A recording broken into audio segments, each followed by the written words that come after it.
Hey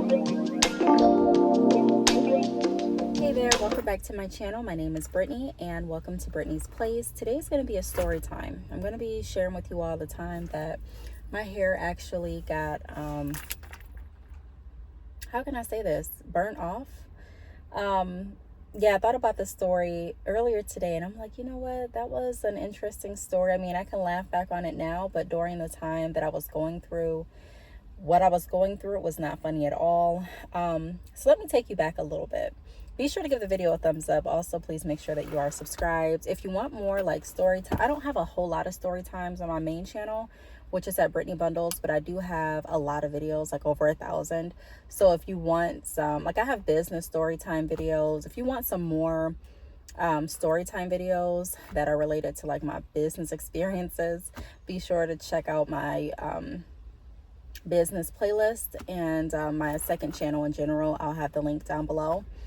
But let me get right into this. So in my earlier 20s, I would wear a lot of extensions. I still sell extensions. I have a hair website by the name of badchickhair.com. And when I wasn't wearing extensions, I would wear my hair permed, like in a perm state. And when I got my perms, my mom would typically put my perms in. She went to cosmetology school. And so while she was in school, when I was younger, she would do, like she enjoyed doing hair. So I thought, you know, now she says she really doesn't like it, and she didn't back then, but we would always go to different stores. I thought she did as a growing up, but we would always go to different stores. And even before, she would do like perms on my hair. I got perms really, really young. I would say I probably got my first perm when I was like 6, maybe, very young. And I remember my mom going to different like beauty supply stores. We would pick out different books, and she would get books with like hair inspiration for her styles. I would get different books for kid, you know, with kid perm styles and kid bead styles and braid styles. And we would just experiment with different styles. Well, that continued consistently up until like throughout my middle school and even when I was grown. So it was one particular time that I was an adult at this point in my 20s, and I wasn't living with my mom, but I would always go over to my mom's house to get my hair like repermed or just get it, you know, fixed. I would do my own sew-ins, but she would do other styles. So she had an appointment to get her hair washed and permed and like in a wrap style. And my mom has really, really pretty hair. You know, every time she got her hair done, I was just like, wow, like I want my hair like my mom's. But we have different hair textures, which is okay. It's just growing up, I wanted everything like my mom. I wanted to look like my mom. I wanted the hair like that my mom had. And then I got older and realized, hey, you know, that's not how it works all the time. So I had to learn how to do my own hair, which that's a whole nother journey that I'm not going to get into in this video because it'll be a long story. But she called and she's like, I'm going to get my hair done. And there's actually another opening if you want to go get your hair done with me. Now, on the weekends, I am like, how can I say this? Like I'm a sucker for spending time with my mom. Like if she says, Brittney, let's go shopping and like on Saturday, I'm going with her. If she says, Brittney, let's go get our hair done, I'm going with her, right? Like I'm just always going with my mom. I enjoy spending time with her on Saturdays. Really all the time, but especially like that's just kind of our thing. So one day she called. She was like, I'm getting my hair done. Like I said, they have a spot open. I said, okay, Mom, I'll go. My boyfriend at the time had the kids, and I called him before he went out to work. So I was like, hey, you know, I'm going to be out for the day with my mom. Let me know if you need anything, you know, everything should be fine. So he's like, okay. And I think we took my mom's car at that time. And so she picked me up and we were on our way to the hair salon. There were different things that happened along the way to the hair salon that probably should have been like my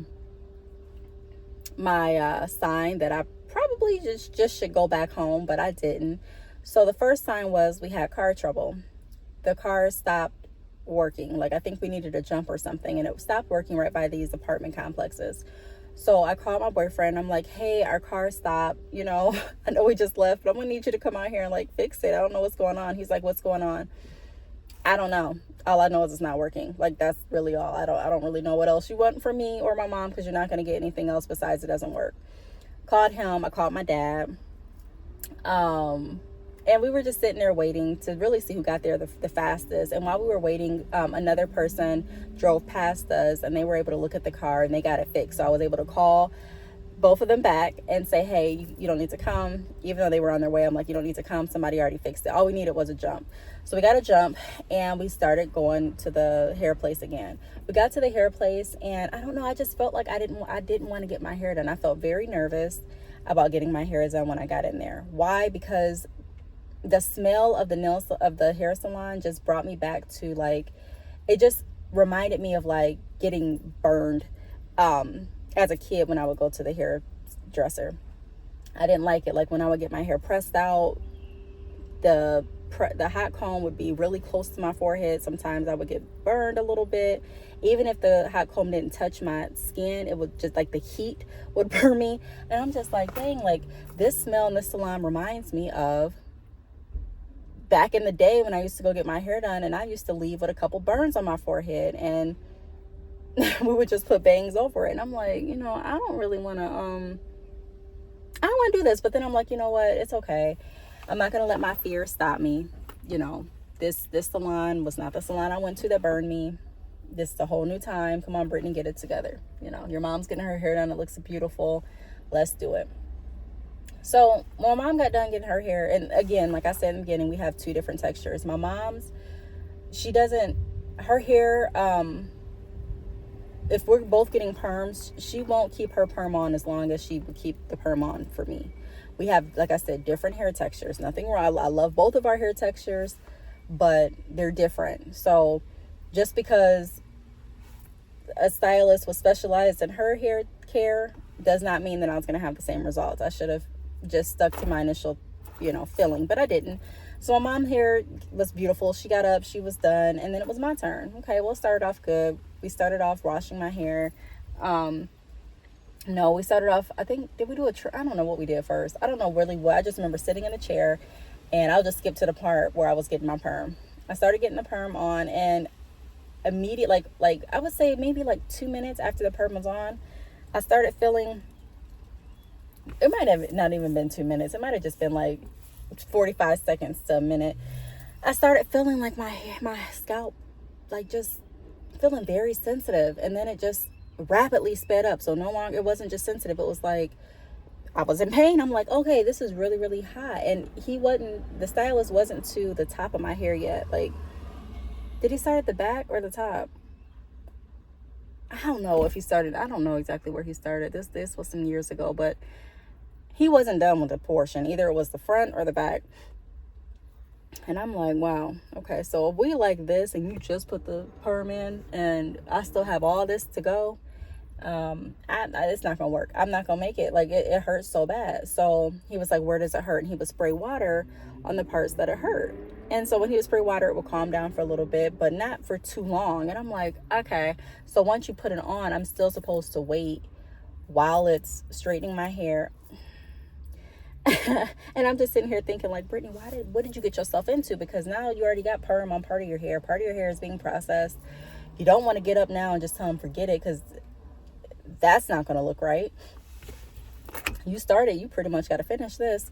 So I'm trying my hardest to ignore the pain, ignore the fact that my head's on fire. Think about something else. Think of happy thoughts. Spray that water. Ask him to spray the water on my hair every couple of minutes. To the point where I'm just like, Mom, I had to tell my mom, I don't know. She's like, it's okay. You haven't had a perm in a while, so it should feel like that. No, it shouldn't. No, it shouldn't. Not like this. So he rinsed the perm out. I didn't keep it in as long as he wanted me to, but he ended up rinsing it out. I was just so happy to get that water on my scalp. I didn't care if my hair got straight or not at that point. I just wanted my head to feel better. So he rinsed it out, continued on doing my hair, did my trim. And when I got done with my hair, it looked nice. But when we got in the car, I'm like, Mom, my head still feels sensitive. And she's like, dang, like, I wonder if you were burnt or something. And I'm like, I don't know, Mom, but it still, like, feels very sensitive. So I'm like, maybe, we're trying to rationalize in the car, like, maybe you just were allergic to the perm or the products, or maybe your scalp is just not used to feeling that perm. Maybe it's a lot of different hypotheticals going through my mind and through my mom's mind, and we're trying to think, like, I don't know why it looks like, why does it feel like that? So she looked through my head. She didn't see anything. initially.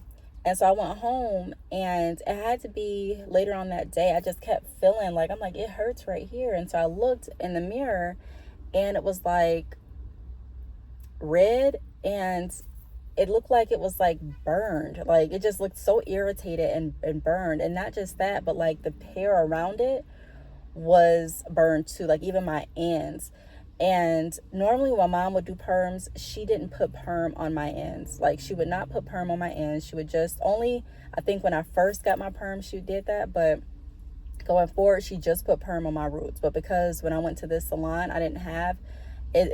It had been some years since I got a perm. I don't know if that's why he put perm on my ends, but I had perm on my ends, and my hair and the ends were breaking off, like in that area that was hurting. It was toward the back, and it wasn't just a little spot. Like you could tell, I could tell, like looking, I turned this way, and then I had like another mirror, and I could see all the breakage of my hair. Like my hair was so brittle. So I immediately called my mom, like, Mom, the perm is not out of my hair. Like it's eating my hair up. Like the ends are burned, my scalp, look at my scalp. And so mom like rushed over to my house immediately. We rushed to the nearest salon, which was in the mall, and explained to them what happened. And the stylist couldn't see me at that moment, but she said, you need to go home and you need to wash your hair. You need to get this stuff out of it. And then she gave me some other product to put on my hair, on my scalp. And so I did that. And so after I ended up washing all of the stuff out, my style was gone. But my head was relieved. I'm like, oh, thank God. Like I just felt better, but my hair was so brittle. It was so dry. And it was like every day my hair was just getting more brittle and dry. Like it seemed like every day it just died even more. Like it was just not the same at all. So I told myself from that point going forward, I'm not getting a perm anymore. Like I'm done with chemicals in my hair. It's never that serious. Like I don't want to put myself through the pain. I don't want to put myself through really the pain. And then seeing how it stripped my hair, I don't know what type of perm he used. I don't know if it was a perm that was stronger than I'm used to, but I called him the next day, I believe, and I let him know the whole experience. And he was just like, I'm sorry. You can come back in and I can look at it and see what I can do. And I didn't go back because I'm like, I don't even want you to look at it. Like, I don't want your hands in my hair at all anymore. Probably should have gone back, thinking back about it, thinking about it now. Like maybe I could have saw or figured out what he wanted to offer, because I mean, at this point the damage was done, and maybe he could have helped restore, like give me like a restorative treatment, but I just didn't trust him anymore. So to this day he still is in business. He still does hair locally. I never went back. And that kind of skewed me from wanting to go to, sorry, I thought I heard something. It kind of skewed me from wanting to go back to salons. And so I had that experience, and I started doing more braids and like sew-ins more frequently. And I really stopped wearing my natural hair out as much, to be honest, after that. That was like the pivoting point. And I got into sew-ins really, really heavy. I used to always wear like quick weaves, not always, but occasionally I would wear quick weaves and I would do some sew-ins. But after that, I'm like, I'm really doing sew-ins. I think I figured because the braids were like a protective style, and then I could still have whatever style I wanted with the extensions. So it gave me the freedom to kind of experiment with my hair, if I wanted it curly, or if I wanted it up or down, or if I wanted to dye it, and I didn't have to really put that stress on my hair. Well, I'm going to be doing another story time telling you all about the time I was stood up from this stylist because I was, and the effects of her standing me up, played, because I had work the next day, which is a lot of stuff that I had to get done that I really wanted my hair done for. But anyways, to sum up this story, because I have a couple different hair stories, to sum up this story, I definitely regretted going with my mom that day. That was the day I could have stayed home. That was an appointment that I could have missed. My mom's hair was great. She didn't have any complaints. I told her, I said, you might want to check your hair too and make sure you don't have any perm and left in there. She did. She didn't have anything left. Her hair experience went good. Mine was very poor. But I was able to recover from it, years down the line. My hair did grow back. My scalp did heal, get healed. And I don't know exactly what restorative products I use at this point. That would be great if I did remember, but I don't. I just remember going to the salon and getting products recommended. You know, at this point in my life, I don't do perms. I just wear my locks, and yeah, I don't even. That's a phase in my life, a chapter in my life that the pages have closed with perms for me. But yeah, I just wanted to share that story with you all about when my hair got burned off going to a salon. So let me know if you want to hear more story times, because I have a lot of them, especially regarding hair. Thanks so much for tuning in, and I will talk to you on the next video. Bye.